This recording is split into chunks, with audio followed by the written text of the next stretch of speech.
Hello, amigos, and welcome to another episode of Inside the Ropes with Coach Mario. Coach Mario, owner and head coach of Warriors Pride Boxing Academy here in Miami, Florida. How are you guys doing this morning? Today's episode is going in English for my friends, non-Spanish speaking friends. If you want to see the subtitles in Spanish, you can actually do that on this channel. But today is Tuesday. All right, we're going to talk a little bit about the fights that happened this past weekend. We're going to start with the fight between Subriel Matias and Gollaz Valenzuela.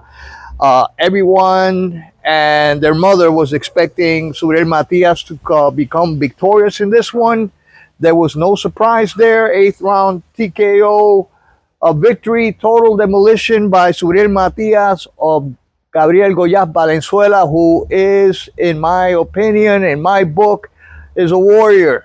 Okay, hardcore warrior. This guy would not quit, and that's a Mexican warrior for you. The Aztec warriors never quit. This guy showed his heart, his true colors, went all out, but Subriel Matias was way too much for him. My opinion of the fight, Subriel Matias looked great against a fighter that fought his fight, that fought the type of fight that is beneficial to Subriel Matias. And I had no doubt that Subriel Matias was going to take this fight, was going to be able to become the victorious and dominate Gabriel Gollaz Valenzuela, who valiantly tried his best but was not able to put a dent in Subriel Matias' frame. All right. Subriel Matias one strong cookie, all right? He demolishes you. He beats you up. Somebody was saying like death of 1,000 cuts. That's exactly what Subriel Matias is. He continues pounding on you until you can't go any further. It's like a tank coming at you. It's unbelievable. But anyway, what's next for Subriel Matias? What's next for Subriel Matias will be possibly the fight with Richardson Hitchins. I'm not sure that Hitchins is going to be taking this fight. I haven't heard any comments from the Richardson Hitchins camp. Nothing from him, no comment. Let's see what happens, but he deserves a shot at the title. Richardson Hitchins is a different type of fighter. He's more a technician, more type of mover, a type of a technician fighter. And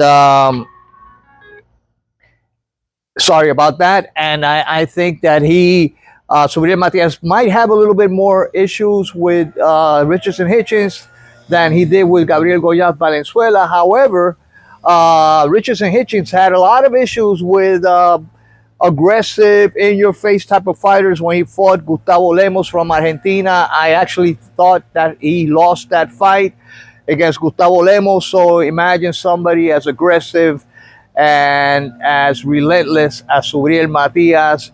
Richardson Hitchins is going to have his hands full with this Orgullo de Maternillo, El Cuco, or the boogeyman of 140 pounds, all right? Now, let's talk a little bit about my take, all right? I've been saying about Subriel Matias fighting in Puerto Rico, training in Puerto Rico. Guys, he looked great. He looked in shape. He looked focused. He fought valiantly in front of his crowd.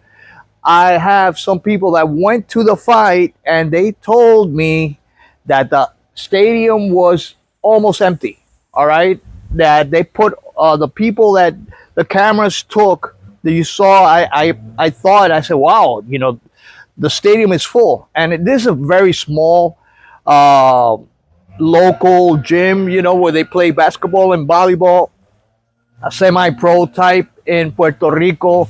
I don't know what the capacity is. I think it might be 8,000 people. But according to what I hear, there were no more than 2,000 people there. 2,500 maybe, and they were scattered all over the place. So the cameras, in order to make it look like the place was packed, they had they just took images around the area where there were people sitting down. So that's what I heard. That's what they told me. They also told me that the prices were too high for Puerto Rico standards. It was $50 a ticket to go inside. So if you want to go with your family, with your wife or your girlfriend or somebody else or your kids, we're talking about 200 something dollars plus whatever you're going to have there. The economy in Puerto Rico is not the best, and apparently that's one of the reasons why that stadium was more. It was three quarters empty or half empty, from what I heard, and people would rather stay home and watch it on the zone than pay 150 $200 to go in and watch the fight. So I have no idea why Subriel Matias fight did not happen in a bigger stadium, maybe on the undercard between Tank and Lamont Roach. But I don't know, guys. There's a new player here, Salita Promotions. This Jewish promoter that appeared there. I never heard of that guy before, so I don't know, guys. I continue saying that Subriel Matias is under promoted, that he should have more opportunities with bigger promoters, but hey, it is his life and he does whatever he thinks. He looked good, in my opinion. His defense was a lot better. Footwork, you're not going to get a lot of footwork from Matias. But again, a good victory, a good decisive victory. Who is going to step in inside the ring against Matias again? Who's going to dare to fight him? That's for us to find out. I know that he's been avoided. He's been avoided for a long time by everybody. Teofimo Lopez had an offer to fight Subriel Matias for the highest purse in his boxing history, and he turned it down. So let's see. Let's see who steps up to the plate. Let's see who gives Subriel Matias a run for his money. If Richardson Hitchins decides not to fight Subriel Matias, I believe that what's going to happen is they're gonna put the IBF 140-pound title. They're gonna vacate that title, and Subriel Matias will be the interim champion. Is my opinion. That's what's going to happen. All right. Now moving on to the travesty of this past weekend between Lamont Roach and Tank Davis. I'm just going to say something. I'm not going to talk about the whole fight and everything else who I had winning. By the way, what we were at Port St. Lucie for USA Boxing Sanction events. One of my fighters fought there. He came out short, very competitive fight. In my opinion, he won this fight. But hey, judges again, you can't leave it into the hands of the judges. And some of these judges, sorry to say, had never stepped inside the ring. They don't know anything about boxing. This woman there judging the fight, who has never stepped inside the ring, she's scoring the fight, and you see that not only in amateurs but in pros. I don't understand, but anyway, guys, it's a lot of politics, and let's just leave it. Let's just leave it there. Hopefully, we'll be able to get a rematch with this other fighter from a local area here in Miami, and we'll be able to overcome that defeat. All right, my guy looked great, Rodrigo Molina. He is one hell of a fighter. This kid is gonna go places. All right, 130-pound fighter. All right, so Lamont Roach and Tank Davis. All right, decision was split draw. From what I remember, one judge had it for, I believe, for Tank Davis, and the other two had it for as a draw. So what we'll talk about today is the fact that the things that happened in the ninth round. All right, it boggles the mind. Once you think you've seen it all in boxing, you come up and you see things like this, and it just it's like a punch in the gut. You're like, what is going on? What is going on? I mean, this is basic boxing rules 101. If you take a knee, I don't care if you don't get hit. I don't care if you don't get hit. Who somebody posted, oh well, he didn't get hit. Guys, learn the damn rules. And I apply that to the referee, who should know that. If you take a knee, well, whatever reason it is, you're tired, you got something in your eye, and by the way, Tank did get hit with a jab. If I'm not mistaken, it was a jab straight in the eye, and then he went down. He went down. The referee started counting and stopped. Tank Davis turned his back on his opponent, put his head through the ropes, started talking to his, and I'm like, what? What is going on here? And the ref is not doing anything. Number one, he should have been. The ref should have been counting that knee. Once it's down, you start to count.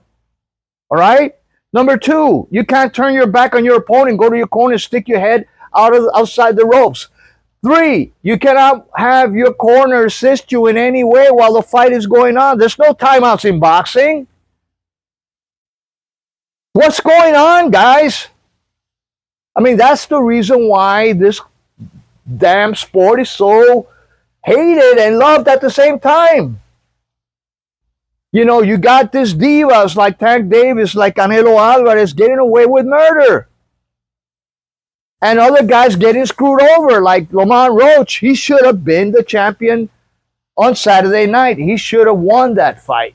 They should have given him that fight. If that ref, who I like, and I never seen him screw up this way, this was a major screw up, guys. So if he would have counted that knockdown, Lamont Roach would have been the champion. But anyway, guys, these are my 2 cents for today. Let me know what you guys think. Remember, like, share, subscribe. I will be releasing some more information about a book that's coming out that I'm writing.